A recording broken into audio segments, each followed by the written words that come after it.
Oi, como vocês estão? E aí? Hoje nós vamos começar uma leitura nova, que eu acredito, eu não sei se eu consigo terminá-la hoje, mas nós vamos ler um livro muito interessante. Os Exilados da Capela, de Edgar Armond. A orelha é uma nota. Os Exilados da Capela é uma obra de Edgar Armond que trata da forma abrangente a evolução espiritual da humanidade terrestre, segundo as tradições proféticas e religiosas, apoiadas em considerações da natureza histórica e científica. Além dessa obra, que já é um best-seller, o autor nos legou ainda almas afins e Na Cortina do Tempo, que compõe uma trilogia sobre caminhos da humanidade, além de diversas outras obras de conhecimentos doutrinários. Algumas estavam relativamente esquecidas ou sem condições de serem editadas, apesar de seu grande valor. Com satisfação, a editora Aliança reúne agora todas elas numa coletânea denominada série Edgar Armond. O leitor ávido de conhecimento certamente irá apreciá-la, enriquecendo significativamente a sua vivência espiritual. Edgar Armond.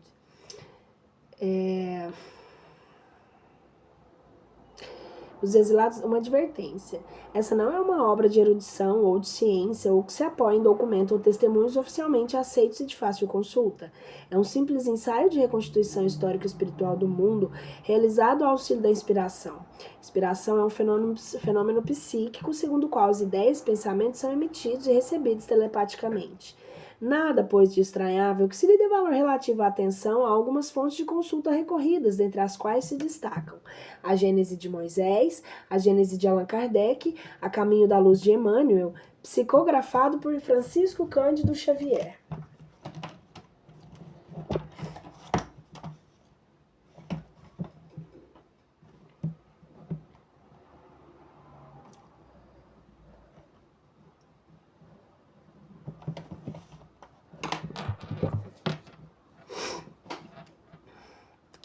Apresentação da editora. O conhecimento da pré-história ressente-se de documentação não só por sua antiguidade, como pelas destruições feitas do pouco que, atravessando os séculos, chegou a gerações posteriores. A Biblioteca de Alexandria, por exemplo, que reuniu mais de 700 mil volumes sobre o passado de civilização, foi destruída, parte pelos romanos de César em 47 a.C. e pelos muçulmanos no século VII. Houve uma destruição na China em 240 a.C., em Roma no século III, no México, Peru e Espanha no século VI e na Irlanda e no Egito no século VIII. E não foram queimadas pelo clero de Barcelona na Espanha em nossos dias em praça pública as obras da codificação espírita recebida através de Allan Kardec? Pode-se dizer que as fogueiras e os saques representaram, na longa meia-idade média, portas que se fecharam fortemente para o conhecimento de tudo o que quanto ocorrera no passado da humanidade, sobretudo na pré-história. Alguma coisa se salvou dessas destruições na parte devida aos homens, que têm vindo agora à luz do sol, como aconteceu em 1947, com os documentos chamados do Mar Morto.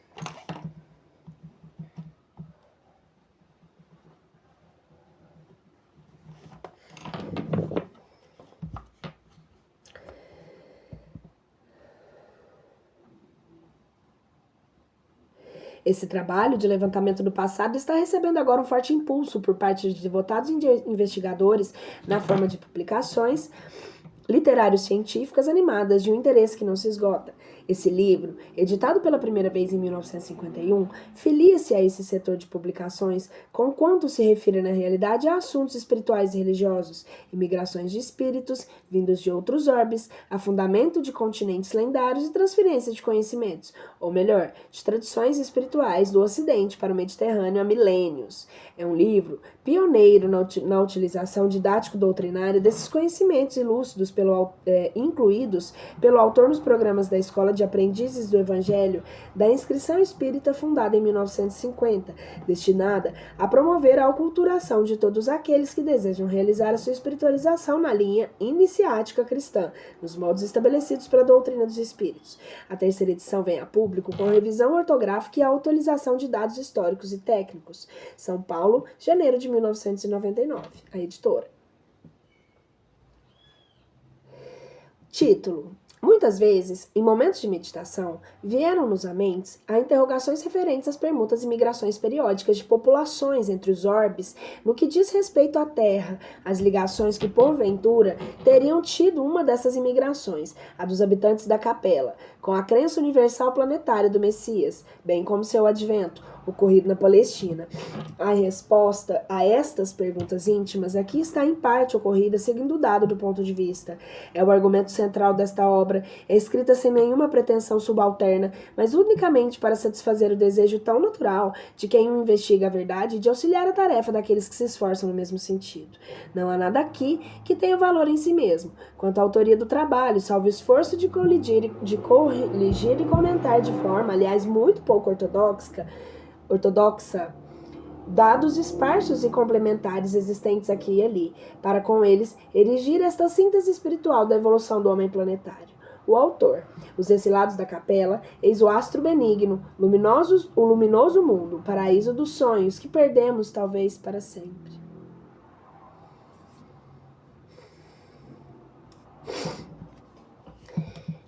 A constelação de Cocheiro.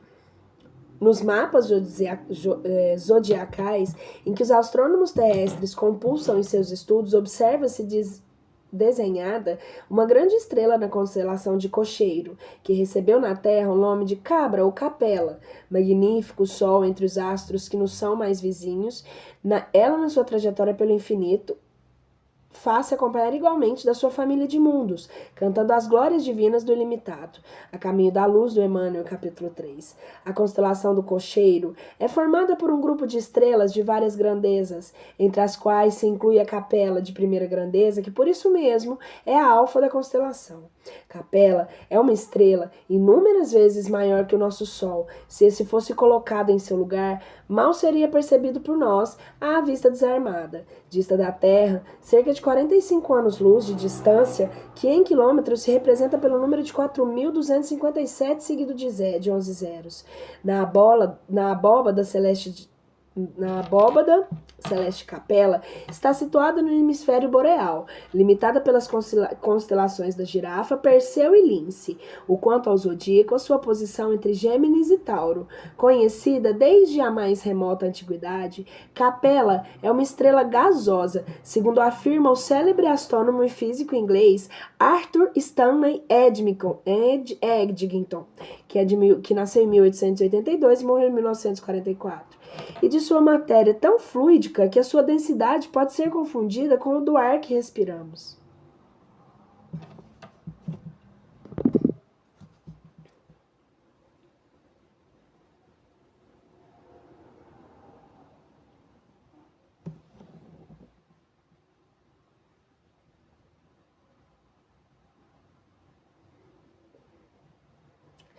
Conhecida desde a mais remota antiguidade, sua cor é amarela, o que demonstra ser um sol em plena juventude, e como um sol deve ser habitada por uma humanidade bastante evoluída. Ver o Livro dos Espíritos de Allan Kardec, na pergunta 188. É uma nota, né? Que essas coisas aqui, vou passando tudo, quem quiser acompanhar, né? 2. Revelações espíritas.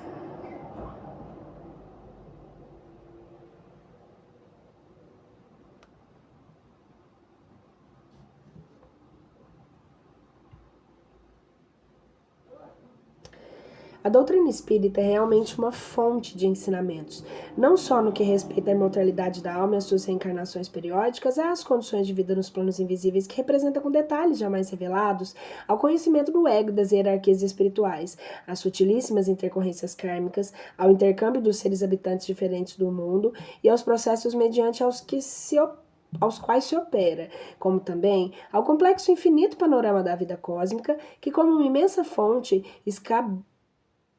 escachoa e turbilhona no eterno transformismo que caracteriza e obriga a evolução dos seres e de coisas. Tudo isso, em verdade, pode ser também encontrado de forma mais ou menos clara ou velada, nos códigos religiosos ou nas filosofias em que o homem vem criando ou adotando no transcurso do tempo, como um resultado de sua ânsia de saber e necessidade imperativa da sua alma, sedenta sempre de verdades. Tudo isso tem sido revelado gradativamente, em partes, pelo Mestre Divino ou pelos missionários que ele tem enviado de tempos em tempos ao nosso orbe para auxiliar ao homem em seu esforço evolutivo. Revelações essas que se dilatam enormemente e culminaram com os ensinamentos de sua boca e a exemplificação de sua vida, quando aqui desceu pela última vez nesse mundo de misérias e maldades para redimi-lo. Sobre os que habitavam a terra de sombra e de morte resplandeceu uma luz. Isaías capítulo 9, versículo 2. Por outro lado, a ciência materialista, estudando as células, comparando os tipos, escavando a terra e devassando os céus, tem conseguido estabelecer uma série de conclusões inteligentes e justas, do seu ponto de vista, para explicar as coisas, compreender a vida e definir o homem. Porém, somente em nossos dias, pela palavra autorizada dos espíritos do plano, que então a revelação se alargou com a clareza e detalhes à medida que os nossos espíritos, tardos, ainda imperfeitos, têm sido capazes de comportá-la. Cumpre-se assim, uma linha por linha, a misericordiosa promessa do Cristo de nos orientar e esclarecer quando disse: Eu rogarei ao Pai e ele vos dará outro Consolador, para que fique convosco para sempre. O Espírito de verdade, que o mundo não pôde receber porque não o vê e nem o conhece, mas vós os conheceis, porque habita convosco e estará entre vós. Jó, né?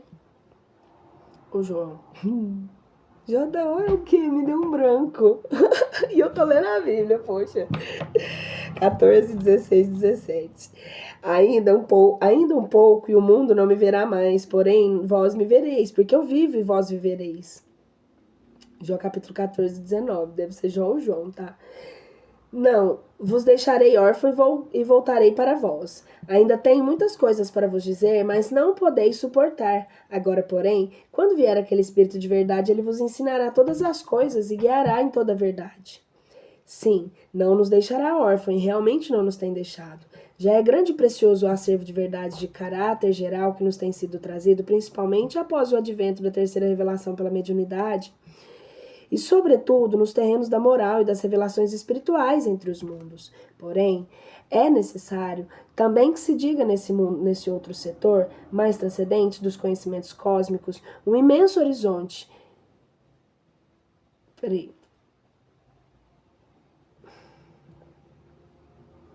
Porém, é necessário também que se diga que nesse outro setor mais transcendente dos conhecimentos cósmicos, o imenso horizonte ainda está escondido por detrás da cortina do ainda é cedo, e somente com o tempo a ascensão da escada evolutiva poderá o homem desvendar os apaixonantes e mistérios arcanos da criação divina. Emmanuel, um desses espíritos de verdade, vem se esforçando de algum tempo para esta parte, em auxiliar a humanidade desse sentido, levantando discretamente com o auxílio de outros benfeitores autorizados, novos campos de penetração espiritual, para que o homem deste fim de ciclo realize um esforço maior de ascensão, que se prepare melhor para os novos embates do futuro, no mundo renovado do terceiro milênio, que tão rapidamente se aproxima. Assim, sabemos agora que essa humanidade atual foi constituída, em seus primórdios, por duas das categorias de homens, a saber, uma retardada que veio evoluindo lentamente através das formas rudimentares da vida terrena pela seleção natural das espécies, ascendendo trabalhosamente da inconsciência para o instinto e deste para a razão. Homens, vamos dizer autóctones e componentes das raças primitivas, dos quais primatas foram o tipo anterior bem mais definido, e outra categoria composta de seres mais evoluídos dominantes, que constituíram as levas exiladas da capela. O belo orbe da constelação do Cocheiro, que já nos referimos, além de inumeráveis sistemas da constelação sistemas planetários, que formam portentosa, inconcebível e infinita criação universal. Esses milhões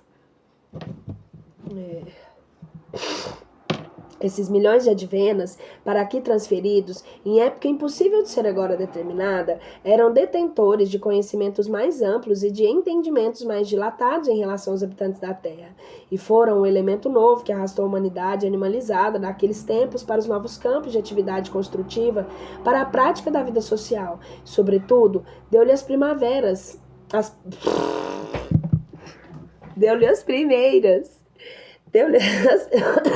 que eu preciso de um óculos. deu-lhe as primeiras noções de espiritualidade e do conhecimento de uma divindade criadora. Mestres condutores, líderes, então se tornaram das tribos humanas mestres condutores, líderes, que então se tornaram das tribos humanas primitivas, foram eles, os exilados, que definiram os novos rumos que a civilização tomou, conquanto sem completo êxito. Há também notícias que em outras épocas desceram à Terra instrutores vindos de Vênus. 3 ciclos. Números 3, os 3 ciclos. Para melhor metodização do estudo que vamos fazer, deste tão singular e interessante assunto, julgamos aconselhável dividir a história da vida humana na Terra em 3 períodos, ou ciclos, que, muito embora diferentes das classificações oficiais, nem por isso, todavia, representam discordância em relação a elas. Adotamos uma divisão arbitrária unicamente por conveniência didática, segundo o ponto de vista todo pessoal. É a seguinte: o primeiro ciclo, começando no ponto em que os prepostos do Cristo, já havendo determinados tipos de seres dos 3 reinos inferiores e determinadas experimentações fundamentais para a criação do até hoje misterioso tipo de transição entre os reinos animal e humano, apresentaram como espécime padrão, adequada às condições de vida no planeta, esta forma corporal crucífera, símbolo da evolução pelo sofrimento, que, aliás, com ligeiras modificações, se reflete no sistema sideral que fazemos parte, até onde se estende a autoridade espiritual de Jesus Cristo, o sublime arquiteto, divino diretor planetário. O ciclo prossegue com a evolução no astral no planeta, dos espíritos que formaram a primeira raça-mãe, depois com a encarnação dos homens primitivos na segunda raça-mãe, suas sucessivas gerações, e os selecionamos periódicos para aperfeiçoamentos etnográficos. Na terceira e na quarta, com a migração de espíritos vindos de Capela, corrupção moral subsequente e expurgo da terra, com os cataclismos que a tradição espiritual registra. O segundo ciclo inicia com as massas sobreviventes desses cataclismos, atravessa toda a fase consumida com a formação de novas e mais adiantadas sociedades humanas e termina com a vinda do Messias Redentor.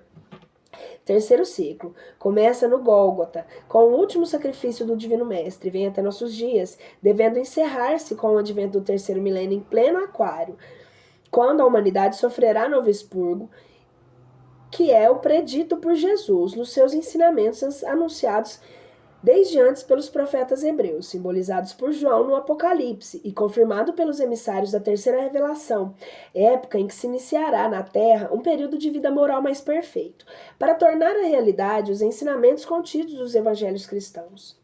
4. No tempo dos primeiros homens. Hoje, não mais que se ignora os seres vivos e suas formas, estrutura, funcionamento orgânico e vida psíquica, longe de serem efeitos sobrenaturais ou fruto desses acasos, resultam de estudos, observações e experimentações de longa duração, realizados por entidades espirituais e de elevada hierarquia, colaboradoras diretas do Senhor na formação e no funcionamento regular, sábio e metódico da criação divina. O princípio de todas as coisas e seres é o pensamento divino que, no ato da emissão e por virtude própria, se transforma em leis vivas, imutáveis e permanentes. Entidades realmente divinas, como intérpretes ou melhor executores dos pensamentos do Criador, utilizam-se do verbo, que é o pensamento fora de Deus, e pelo verbo plasmam o pensamento da matéria. A força do verbo dentro das leis, age sobre a matéria, condensando-a, criando formas, arcabouços para manifestação dos individuais da vida.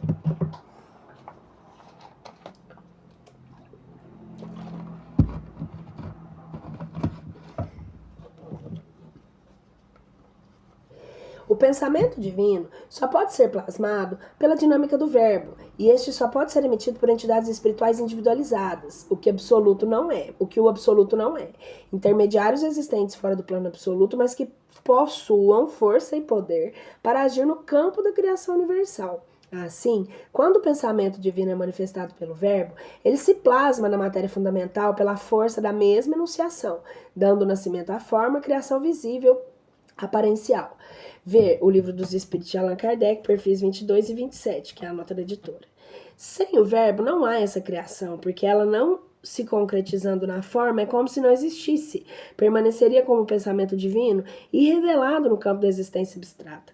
Ora, para a criação da terra, o verbo foi e é o Cristo. Paulo, em sua epístola aos Efésios, no capítulo 3, versículo 9, diz: Deus, por Jesus Cristo, criou todas as coisas. João Evangelista esclareceu muito bem. No princípio era Verbo, e o Verbo estava com Deus, e o Verbo era Deus. Jó, capítulo 1, versículo 1. Todas as coisas foram feitas por ele, e sem ele, nada do que foi feito se fez. Também em Jó, capítulo 1, 3. Deve ser João, né? Eu acho. Que Jó tem acento. Perdão, gente, é porque me deu branco mesmo. Essas classificações eu ainda não... Para isso é que o Divino Mestre disse: eu sou o caminho, a verdade e a vida, e ninguém vai ao Pai senão por mim. João 14, 6. Assim, pois formam-se os mundos, seres e coisas, tudo pela força do verbo que se traduz no pensamento do Criador, segundo as leis que esse mesmo pensamento encerra. Noutras palavras, o absoluto pelo pensamento cria a vida e as leis, e entidades espirituais do plano divino, pela força do verbo, plasmam a criação da matéria, dão forma e estrutura a todas as coisas e seres que presidem sua evolução espiritual na eternidade. Na gênese cósmica, no que se refere à Terra, a ação do verbo traduziu o pensamento do Criador a seu tempo, na constituição de uma forma globular, fluídica, emanada de manifestação de vida para seres em evolução. Ao seu redor, circundando a Terra, formou-se uma camada fluídica do teor mais elevado e destinada a servir-lhe de limitação e proteção, como também de matriz astral para a elaboração de formas vivas destinadas a evoluir nesse mundo em formação. Nessa camada se continham os germes dos seres, conforme foram concebidos pelos espíritos criadores das formas, representando tipos padrões fluidicamente plasmados para futuros desenvolvimentos. E com o tempo, progredindo a condensação de forma globular, segundo as leis que regem a criação universal, os gases internos emanados do núcleo central subiam à periferia do conjunto, onde eram contidos pela camada protetora, e daí condensados pelo resfriamento natural. Caíam novamente sobre o núcleo em forma líquida, trazendo, contudo, em suas malhas, se assim podemos dizer, os germes de vida ali existentes. Esses germes, assim veiculados, espalharam-se pela superfície do globo em formação, aguardando a oportunidade de desenvolvimento. E quando, após inúmeras repetições de processo de intercâmbio, a periferia do globo ofereceu finalmente condições favoráveis de consistência, umidade e temperatura, nela surgiu a matéria orgânica primordial, o protoplasma que permitiu a eclosão da vida e com a proliferação dos germes já existentes, bem como espíritos humanos e condições primárias e involutivas mônadas, aptas ao início da trabalhosa escalada evolutiva na matéria, e outros germes que, segundo a cronologia dos reinos, deveriam no futuro também manifestar-se. Pausei aqui rapidinho para fazer uma... E aí eu vou voltar a ler aqui um pouquinho para eu não me perder. Na gênese cósmica, no que se refere à Terra, a ação do verbo traduziu o pensamento do Criador a seu tempo, na constituição de uma forma globular fluídica emanada ao Sol central, que veio situar-se no devido ponto do sistema planetário, como novo recurso de manifestação de vida para seres em evolução. Ao seu redor, circundando a Terra, formou-se uma camada fluídica de teor mais elevado, destinada a servir-lhe de limitação e proteção, como também essa matriz astral para a elaboração das formas vivas destinadas a evoluir nesse mundo em formação. Nessa camada continham os germes dos seres, conforme foram concebidos pelos espíritos criadores das formas, representando tipos padrões fluidicamente plasmados para os futuros envolvimentos. E com o tempo, progredindo a condensação da forma globular segundo as leis que regem a criação universal, os gases internos emanados do núcleo central subiam à periferia do conjunto, onde eram contidos pela camada protetora e daí condensados pelo resfriamento natural, caíam novamente sobre o núcleo em forma líquida, trazendo contudo em suas malhas, se assim podemos dizer, os germes de vida ali existentes. Esses germes...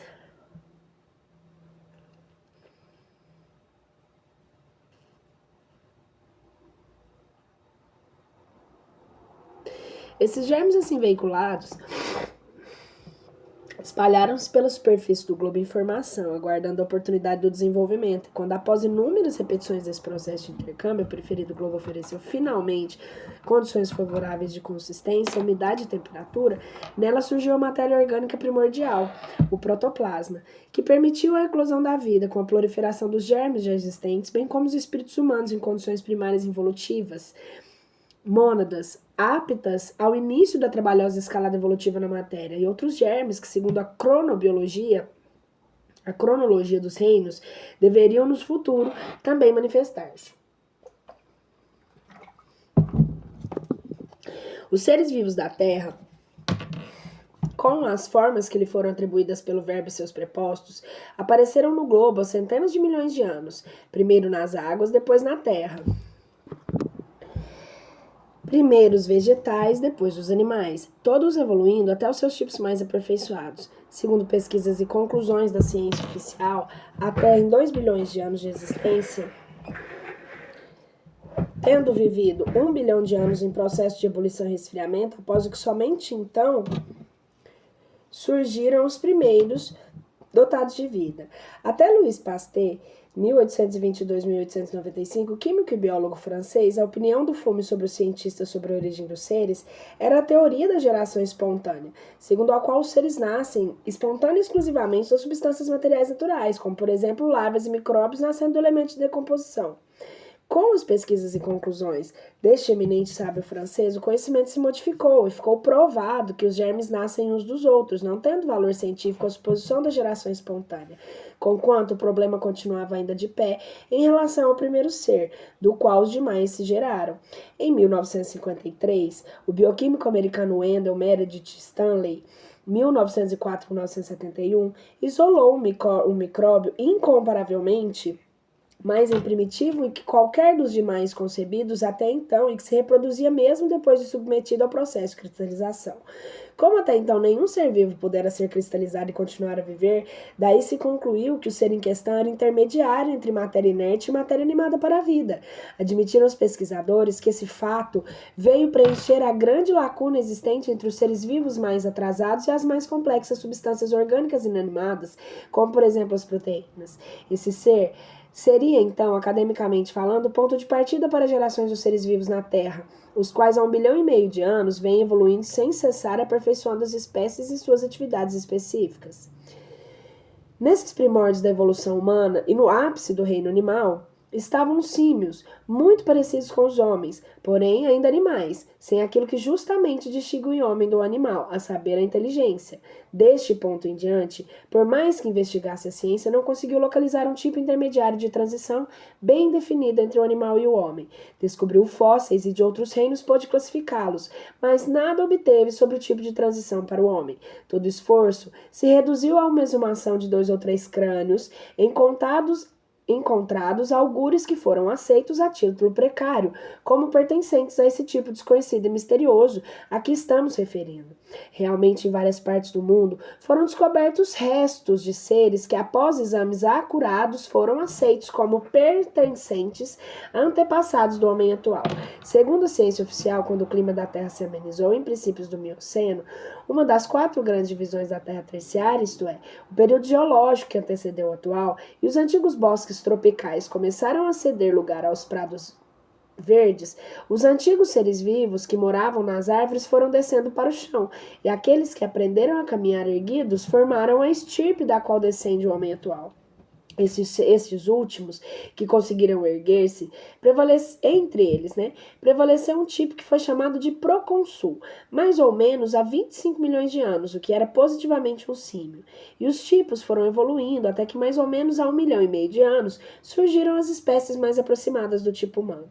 Realmente, na Ásia, na África, na Europa, foram descobertos esqueletos de antropóides, macacos semelhantes ao homem não identificados.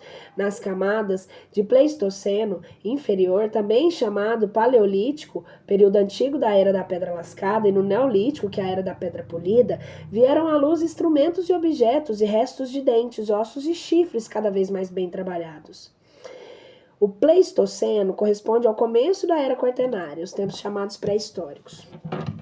Em 1807, surgiu Heidelberg, na Alemanha, um maxilar inferior, e em Pittsdown, na Inglaterra, um crânio e uma mandíbula um tanto diferentes dos tipos de antropóides, até que, finalmente, surgiram esqueletos desses seres, permitindo melhores exames e conclusões.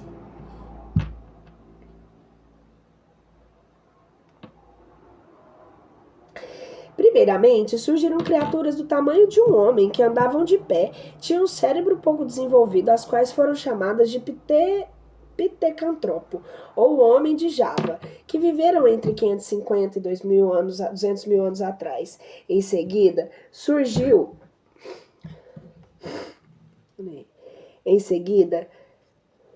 Me perdi, poxa. Em seguida surgiu o Sinanthropus, ou Homem de Pequim, de cérebro também muito precário.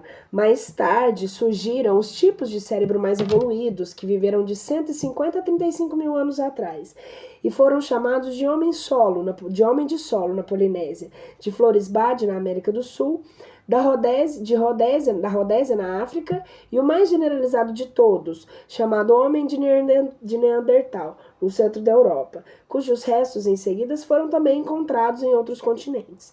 Como possuíam um cérebro bem maior, foram chamados de Homo sapiens, conquanto tivessem ainda muitos sinais de deficiência em relação à fala, associação de ideias e à memória. Neandertal foi descoberto em camadas de Pleistoceno médio. Mas logo depois, no Pleistoceno superior, surgiram os esqueletos do corpo inteiro e da atitude vertical, como por exemplo o tipo negroide de Grimaldi, o tipo branco de Cro-Magnon, pertencente à quarta raça Atlante, e o tipo de Chancelade. E por fim foram descobertos os tipos já bem desenvolvidos chamados homens de Swanscombe, na Inglaterra, e de Swanscombe, na Inglaterra, e de Cangeira, na África, de Fortevade, na França, todos classificados como homens sapiens sapiens, isto é, homens verdadeiros, ou antigamente a gente falava homem que sabe que sabe, o homem que sabe que sabe. Lembro de uma professora que falava assim. Ainda hoje existem na Rodésia, que é a África, tipos semelhantes ao Neandertal, que levam a vida bestial e possuem crânio delicoicéfalo, ovalado, com diâmetro transversal um quarto menor que o longitudinal. O Pleistoceno corresponde ao começo da Era Quaternária em termos chamados pré-históricos. Hoje a gente falou. Dolicocéfalo é um tipo humano, cuja largura do crânio tem 4/5 do seu comprimento. Esses dois tipos estudados, classificados pela ciência, conquanto tenham servido à base para suas investigações e conclusões, não valem, todavia, como prova de existência no tipo de transição. Na realidade, a ciência ignora a data, o local do aparecimento do verdadeiro tipo humano, como também ignora qual o primeiro ser que pode ser considerado como tal. O elo, portanto, entre o tipo animal mais evoluído e o homem primitivo se perde entre o Pithecanthropo, que era bestial, e o Homo sapiens, que veio 400 mil anos mais tarde. Em resumo, eis a evolução do tipo humano. Símios ou primatas, tipo evoluído da primata, proconsul, 25 milhões de anos. Homo erectus, Pithecanthropus e Sinanthropus são 500 mil anos atrás. O Homo sapiens, solo da Rodésia, que é o que a gente já falou, que é o Neandertal, 150 mil anos. O Homo sapiens sapiens, há 35 mil anos. Nos anos 90, exames de DNA comprovaram que o Neandertal é uma ramificação separada da espécie humana, e embora seja evidente uma evolução dos símios primitivos. Veja também as informações atualizadas de datas para espécies, na figura 8 do apêndice. É bem de ver que se houvesse existido... Vou pegar aqui mais na luz, né, para poder enxergar. Será que eu tô ficando cega? É bem de ver que se houvesse existido esse tipo intermediário de inúmeros documentos fósseis dessa espécie, existiriam como existem de todos os outros seres vivos e assim como houve ainda há inúmeros símios, representantes do ponto mais alto da evolução dessa classe de seres, e também haveria tipos correspondentes intermediários entre uns e outros. Se a ciência até hoje não descobriu esses tipos intermediários, é porque eles realmente não existiram na Terra. Foram plasmados em outros planos de vida, onde os prepostos do Senhor se realizaram a sublime operação de acrescentar ao tipo animal mais perfeito e evoluído da sua classe os atributos humanos, por si sós, conquanto aparente inicialmente invisíveis, dariam ao animal condições de vida enormemente diferentes e possibilidades evolutivas impossíveis de existirem no reino animal, cujos tipos restringem e se limitam em si mesmos. Sobre o assunto de tão delicado aspecto, ouçamos o que diz o instrutor Emmanuel, em comunicação recebida em 1937 pelo médium Francisco Cândido Xavier, a que transcrevemos em léteres. Amigos, que a paz de Jesus descanse em vossos corações. Segundo estudos que pude efetivar em companhia de elevados mentores da espiritualidade, Posso dizer-vos francamente que todas as formas vivas da natureza estão possuídas de princípios espirituais, e princípios que evoluem da alma fragmentária até a racionalidade do homem. A razão, a consciência, a noção de si mesmo constituem na individualidade a súmula de muitas lutas e de muitas dores em favor da evolução anímica e psíquica dos seres. Esse processo, portanto, da evolução anímica se verifica através de vidas cuja multiplicidade não podemos imaginar, nas nossas condições de personalidade relativas, vidas essas que não circunscrevem ao reino hominal, mas que representam o transunto das mais várias atividades em todos os reinos da natureza. Todos aqueles que estudaram os princípios da inteligência, dos considerados absolutamente irracionais, grandes benefícios produziram, no objeto de esclarecer esses sublimes problemas do drama infinito do nosso progresso pessoal. O princípio inteligente, para alcançar as cumeadas da racionalidade, teve de experimentar estágios outros de existências no plano da vida. Os protozoários são embriões de homens, como o selvagem das regiões ainda incultas Os protozoários são os embriões de homens. Como o selvagem das regiões, ainda incultas, são os embriões dos seres angélicos. O homem, para atingir o complexo de suas perfeições biológicas na Terra, teve o concurso de espíritos exilados de um mundo melhor para o orbe terráqueo. Espíritos esses que se convencionou chamar de componentes à raça dinâmica, que foram em tempos remotíssimos desterrados para a sombra e para as regiões selvagens da Terra, porquanto a evolução espiritual do mundo em que viviam não mais a tolerava, em virtude de suas reincidências no mal. O vosso mundo era, então, povoado pelos tipos primata hominus, assombroso e incrível aspecto que se aproximavam bastante do Pithecanthropus erectus, estudado pelas vossas ciências modernas como respeitáveis ancestrais da humanidade. Foram, portanto, as entidades espirituais a que me referi, que por misericórdia divina e em razão das nossas necessidades evolutivas do planeta, imprimiram um novo fator de organização às raças primigênias, dotando-as de novas abominações biológicas, objetivando o aperfeiçoamento do organismo humano. Os animais são os irmãos inferiores dos homens. Eles também, como nós, vêm de longe, através de lutas incessantes e redentoras, e são, como nós, candidatos a uma posição brilhante na espiritualidade. Não é em vão que sofrem fainas benditas de dedicação e de renúncia em favor do progresso dos homens. Seus labores, penosamente efetivados, terão um prêmio que é o da evolução da espiritualidade gloriosa. Eles, na sua condição de almas fragmentárias no terreno da compreensão, têm todo um exército de protetores do plano do alto, objetivando sua melhoria e o campo de desenvolvimento de seu progresso em demanda do reino animal. Em se desprendendo do invólucro material, encontram imediatamente entidades abnegadas que os encaminham na senda evolutiva, de maneira que a sua marcha não encontre embaraços quaisquer, que os impossibilitem de progredir, como torna necessário, operando-se a pedra no tempo de reencarnação. O macaco, tão curiosamente estudado por Darwin nas suas cogitações filosóficas e científicas, é um parente próximo das criaturas humanas, falando-se fisicamente com os seus pronunciados lábios de inteligência, mas a promoção do princípio espiritual do animal à racionalidade humana se processa fora da terra, de dentro das condições e aspectos que não posso vos descrever, dada sua ausência de elementos analógicos para as minhas comparações, e que Jesus nos inspire, esclarecendo as nossas mentes em face de todas as grandiosidades das leis divinas imperantes na criação. Assim, pois quando essa oração transformadora se consumou fora da Terra no astral planetário ou em algum mundo vizinho, estava ipso facto criada a raça humana com todas as suas características e atributos iniciais.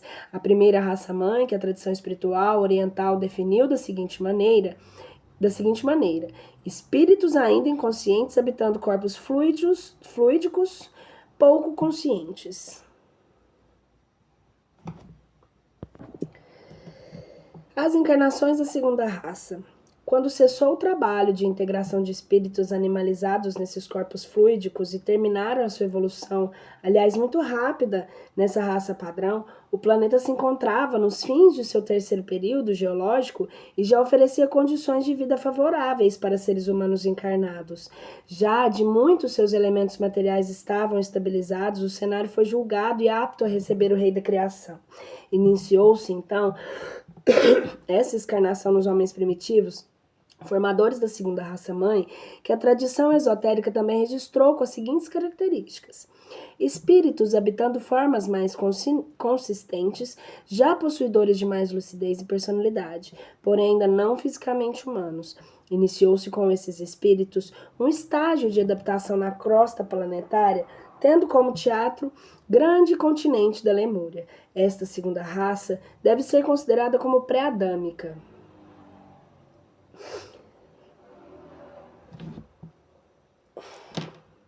Estava-se nos albores do período quaternário. Os homens dessa segunda raça, que quase nada se distinguiam dos seus seres antecessores símios, eram grotescos, animalizados, inteiramente peludos, enormes cabeças pendentes para a frente, braços longos que quase tocavam os joelhos, ferozes de andar, trôpego e vacilante, em cujo olhar inexpressivo e esquivo predominavam a desconfiança e o medo. Alimentavam-se de frutos e raízes. Viviam isolados, escondidos nas matas e nas rochas, fugindo uns dos outros, vendo nas feras que os rodeavam por toda parte seres semelhantes a eles mesmos e procriando-se instintivamente, sem preocupação de estabelecer entre si laços de afeto ou de intimidade permanente. Que olhasse então o mundo, não diria que ele já era habitado por seres humanos. Essa segunda raça evoluiu por muitos milênios, dando tempo que se procedesse a necessária adaptação ao meio ambiente, até que por fim, como desabrochar lento e custoso da inteligência, surgiu entre os seus componentes o desejo de vida comum, que nessa primeira etapa evolutiva era visceralmente brutal e violento. Os ímpetos do sexo nasceram de forma evidente, bárbara, e os homens saíam furtivamente de seus antros escuros para se apoderarem pela força de companheiras inconscientes e indefesas, com as quais geravam filhos para que se criavam para si mesmos, ao redor do núcleo familiar, como feras. Com o correr do tempo, entretanto, essa proliferação desordenada e o agrupamento forçado de seres do mesmo sangue obrigaram os homens a procurar as habitações mais amplas e cômodas que encontraram em grutas e cavernas naturais, nas bases das colinas ou nas afrantuosidades das montanhas. Sua inteligência ainda não bastava para a idealização de construções mais apropriadas e assim surgiram os trogloditas da Idade da Pedra, em cujos olhos, porém, já a esse tempo luziam os primeiros fulgores do entendimento, cujos corações, de alguma forma, se abrandavam ao calor dos primeiros sentimentos humanos. Eis como eles foram vistos pelo espírito de João, o evangelista, em comunicação dada na Espanha nos fins do século passado. Roma e o Evangelho, Pelíntia. Adão ainda não tinha vindo. Porque eu via dois homens, muito homens, e no meio deles não via Adão e nenhum deles conhecia Adão. Eram homens primitivos, esses que o meu espírito absorto contemplava. Era o primeiro dia da humanidade. Porém, que humanidade, meu Deus? Era também o primeiro dia do sentimento, da vontade da luz, mas de um sentimento que apenas se diferenciava da sensação de uma vontade que apenas desvanecia as sombras do instinto. Primeiro, que tudo o homem procurou com o que comer. Após, procurou uma companheira, juntou-se com ela e tiveram filhos.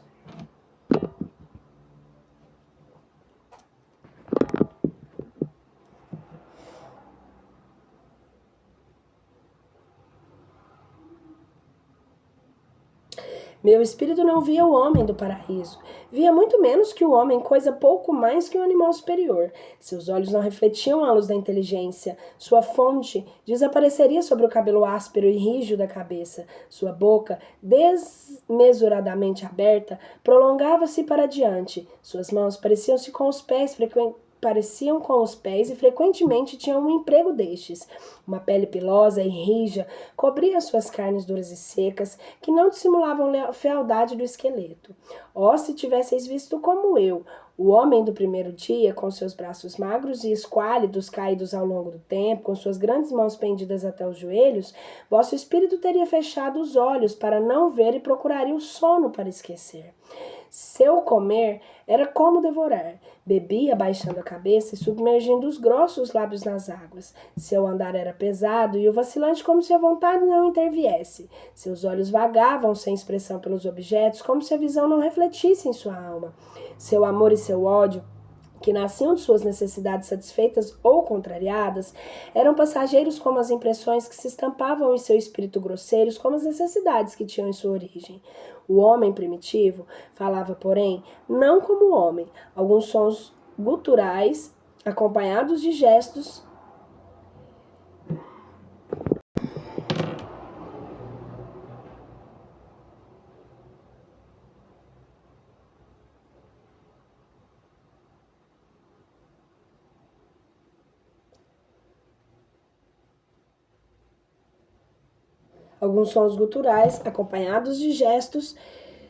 os precisos para responder às suas necessidades mais urgentes. Fugia da sociedade e buscava a solidão. Ocultava-se da luz e procurava intolerantemente nas trevas a satisfação de suas exigências naturais.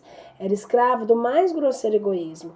Não procurava alimento senão para si. Chamava a companheira em épocas determinadas, quando eram mais imperiosos os desejos de carne, satisfeito o apetite, retraía-se de novo à solidão, sem mais cuidar da prole. O homem primitivo nunca ria, nunca seus olhos derramavam lágrimas. Seu prazer era um grito e a sua dor era um gemido. O pensar fatigava-o, fugia do pensamento como da luz. Mais adiante acrescenta.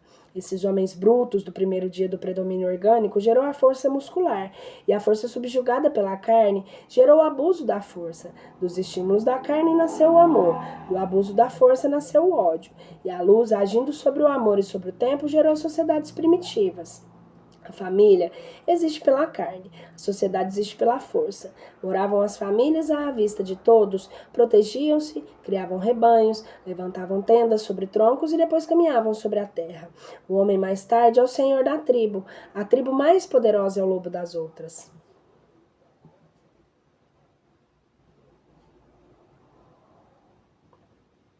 As tribos errantes, como o furacão, marcham para diante e, como gafanhotos, assaltam a terra onde pousam enxames.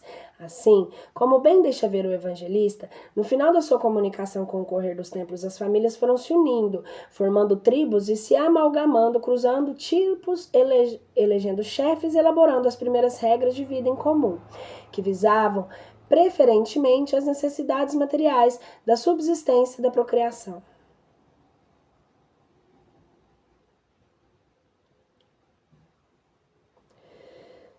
6. A terceira raça-mãe. Estava-se no período em que a ciência oficial denomina Era da Pedra Lascada e que o engenho humano para o seu uso de defesa se utilizava do sílex como arma primitiva e tosca. Nessa época, em pleno quaternário, por efeito de causas pouco conhecidas, ocorreu um resfriamento súbito da atmosfera, formando-se geleiras que cobriam toda a Terra. O homem, que mal ainda se adaptava ao ambiente planetário, temeroso e hostil, teve então seus sofrimentos agravados com a necessidade vital de defender-se do frio intenso que então sobreveio, cobrindo-se de pele de animais subjugados em lutas temerárias e desiguais, em que lançava a mão das armas rudimentares insuficientes contra as feras e monstros terríveis que o rodeavam por toda parte. Foi então que os seus instintos e as inspirações dos assistentes invisíveis o levaram à descoberta providencial do fogo, o novo e precioso elemento da vida de defesa que abriu à humanidade torturada então os novos recursos da sobrevivência e de conforto. Entretanto, tempos mais tarde, as alternativas da evolução física do globo determinaram acentuado aquecimento geral, que provocou súbito degelo e terríveis inundações, e fenômeno esse que na tradição pré-histórica ficou conhecido como dilúvio universal, atribuído a um desvio do eixo do globo que se obliquou, provocado pela aproximação de um astro que determinou também alterações na sua órbita, que se tornou então mais fechada. Mas o tempo transcorreu em sua inexorável marcha e o homem, ao poder de sofrimentos indizíveis e penosíssimas experiências de toda sorte, conseguiu superar as dificuldades dessa época tormentosa. Acentuou-se, em consequência, o projeto da vida humana na orbe, surgindo as primeiras tribos de gerações mais aperfeiçoadas que formaram a humanidade da terceira raça-mãe, composta de homens de porte agigantado, cabeça mais bem conformada e mais ereta, braços mais curtos e pernas mais longas, que caminhavam com mais aprumo e segurança, em cujos olhos se vislumbraram mais acentuados lampejos de entendimento. Nasceram principalmente na Lemúria e na Ásia suas características etnográficas, mormente no que se respeita à cor da pele. Cabelos e feições do rosto variavam muito, segundo alimentações e costumes e o ambiente físico das regiões em que habitavam. Eram nômades, mantinham-se em lutas constantes entre si, mas que nunca predominavam entre eles a força e a violência, a lei mais forte prevalecendo para a solução de todos os casos, problemas ou divergências que entre eles surgissem. Todavia, formavam já sociedades mais estáveis e numerosas do ponto de vista tribal, sobre as quais dominavam sobre o caráter dos chefes ou patriarcas aqueles que fisicamente houvessem conseguido vencer todas as resistências e afastar toda a concorrência.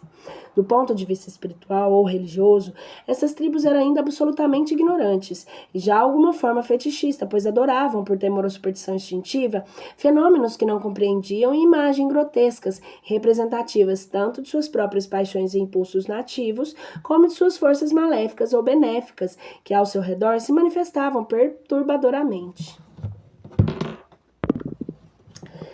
Da mesma comunicação de João Evangelista, a que já nos referimos, transcrevemos aqui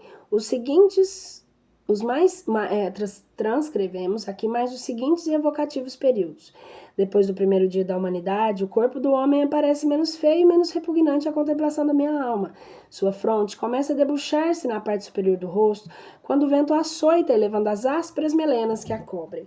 Seus olhos são mais vivos e transparentes. Seu nariz é mais afilado e, levantando a sua boca, é menos proeminente. Seus braços são menos longos e esquálidos. Suas carnes menos secas. Suas mãos menos volumosas e, com todos os mais prólogos dos ossos do esqueleto mais arredondados, bem mais dispostos aos movimentos das articulações.